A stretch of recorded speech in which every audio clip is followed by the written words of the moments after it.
President Jackson. Good afternoon, or good evening. Good evening. Good evening. I didn't hear you. You know, for your last speech here, I decided to speak for about 2 hours and a half. So I want you to sit down, relax. There will be a test at the end. President Jackson, President Morales, trustees, faculty, colleagues, staff, families, and graduates. It is my great honor to be here with you today on this very special occasion. I bring with me greetings and best wishes from Northeastern University. Northeastern and Anatolia are partners in an exchange program that is mutually beneficial. This fall, 67 Northeastern students will come to your beautiful campus to study and learn. President Jackson, thank you for hosting us. You have been instrumental in making this partnership a great success and a model for us with other universities. Thank you. It's your leadership that made it happen. I would like to thank also your colleagues for helping Northeastern achieve one of its top priorities, becoming a truly global university.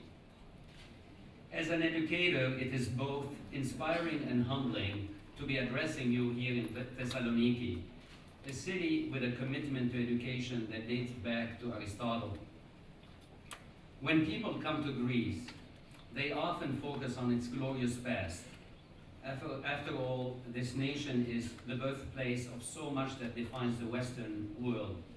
Democracy, philosophy, the Olympic Games, key principles of math and science, and I could go on and add the joie de vivre too, that is typically Greek. We honor and respect this noble history. We are also mindful that history is not made by monuments or universities, but by talented and visionary people. This is precisely why we are here today. Your graduates are poised to create the history of tomorrow. However, you are graduating in a time of unprecedented change. You will be impacted on a daily basis by forces beyond your control. You are in the midst of an evolving world characterized by knowledge revolutions, fundamental shifts in the prevailing world order, and unprecedented global interdependence. What do these words mean, and how they will impact you? Let's start with the revolutions in knowledge and technology. We are living in a period of knowledge explosion, powered by modern technology. We are all part of a World Wide Web that allows us to communicate at light speed with friends and colleagues in every corner of the world. Perhaps more interestingly is that today's major events are witnessed in unison by people around the world. This new dynamic connects us in a way that's never been possible before.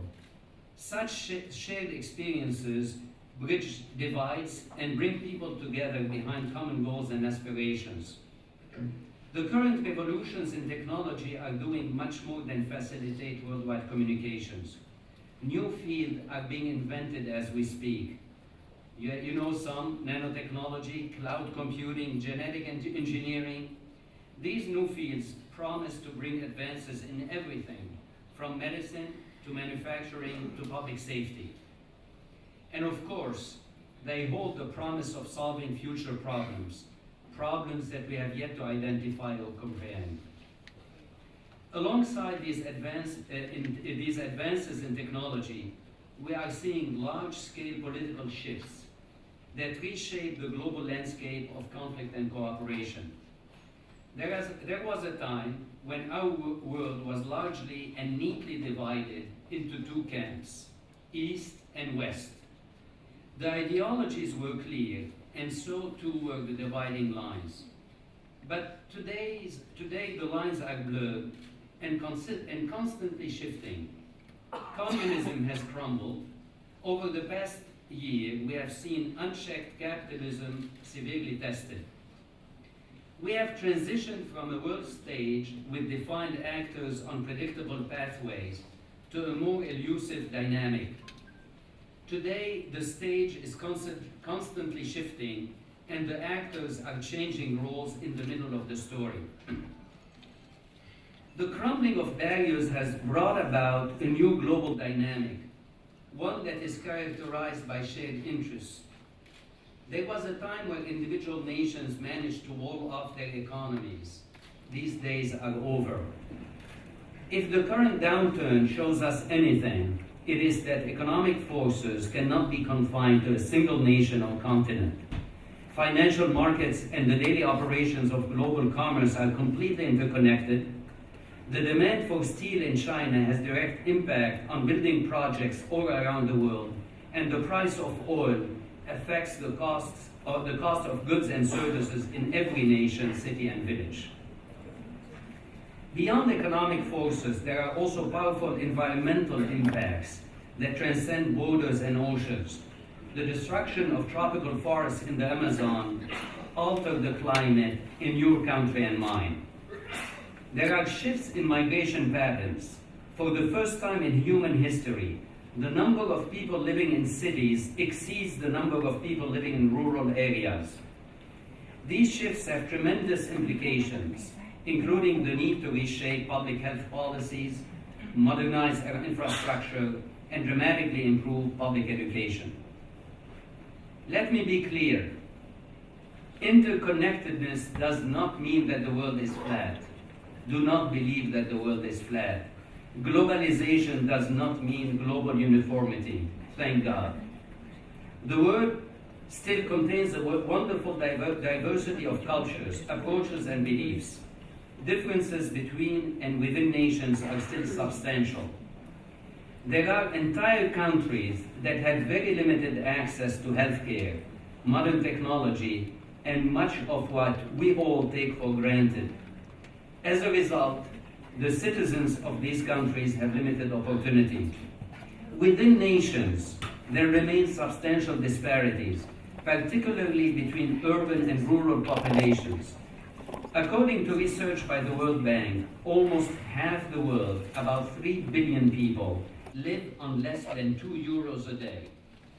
Many of these people live in rural areas, often inside countries with bustling metropolitan centers. I know that you must be thinking right now, you're sitting there wondering, what does all this have to do with me? The answer is simple. This interdependent world is where you will live your lives. It is where you will work and play, where you will make contributions and solve problems. This may seem daunting, but as I look at all of you, I think you are quite ready. You have the values instilled in you by your families.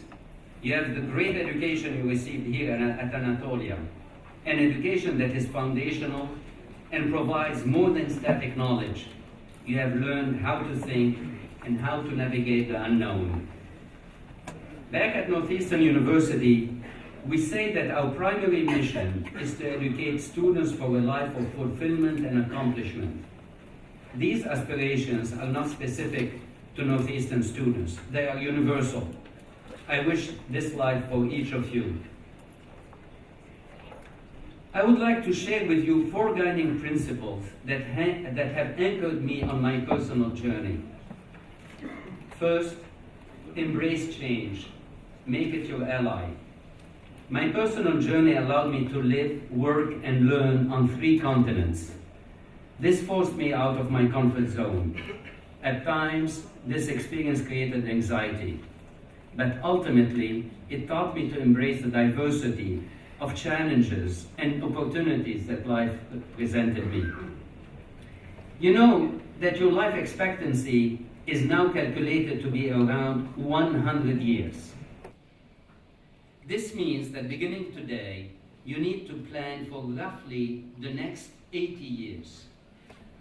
During this time, much of what you have studied here and elsewhere will become obsolete. No matter what your field is, you will not have a single employer or even a single career. You will need to be nimble, versatile, and capable of adapting. Your lifelong plan will be written and rewritten many, many times. All this uncertainty may lead to anxiety. Which brings me to my second guiding principle: take risks. You may not believe this, but the current recession actually offers tremendous opportunity. History shows us that in times of adversity, people take the greatest risks. Risks that lead to groundbreaking innovations and ultimately advance society. There are many examples I can cite, but there is one example that may be relevant to your generation. How many of you have an iPod or an iPhone? No one? That's one. Only two, three, four. That's good. 5, 6. That's great. Let me tell you something. Apple Computer, the maker of your iPhones and iPods, introduced the iPod in the fall of 2001. Just months after the so-called tech bubble had burst, there was a tech crash in the United States. While other technology companies were ducking for cover, the leadership at Apple made a bet. They had a radical idea. They believed the future of music purchasing would take place online. So they built a system to make this efficient, legal, and profitable. They changed the industry at a time when everybody was moving away from innovation and investment. Stories like this one are instructive, but remember that both successes and setbacks are important. You will learn from both. You will perhaps learn more from your setbacks. How many of you know about Harry Potter? Oh, all of us. We all did it. Even I read them all.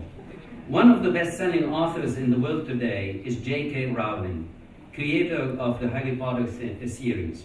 Did you know that the first Harry Potter novel was rejected by 12 publishing houses?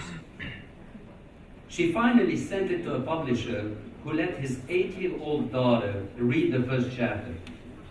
Ultimately, the little girl demanded to see the rest of the book, and, well, you know where this story ends. The Harry Potter books have sold more than 400 million copies and became an international phenomenon. This brings me to my third point: follow your passions. No matter how many times someone told J.K. Rowling to give up being a writer, she kept her dream alive. She followed her passion. Passion provides clarity. It provides purpose. It will give you a pathway through the chaos and cacophony of today's world. Most importantly, passion inspires action, and without action, there can be no progress or accomplishment. Finally, my fourth point: engage with your communities. Our individual journeys, your individual journeys, are also collective journey. Our ultimate well-being is tied to the well-being of our communities. You can define community however you like: your hometown, your country, or along affinities and causes that inspire you.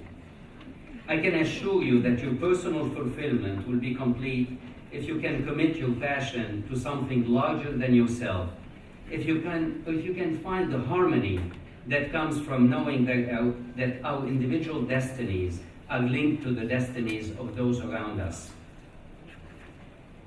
I am sure that you have heard these words before. The world is your classroom.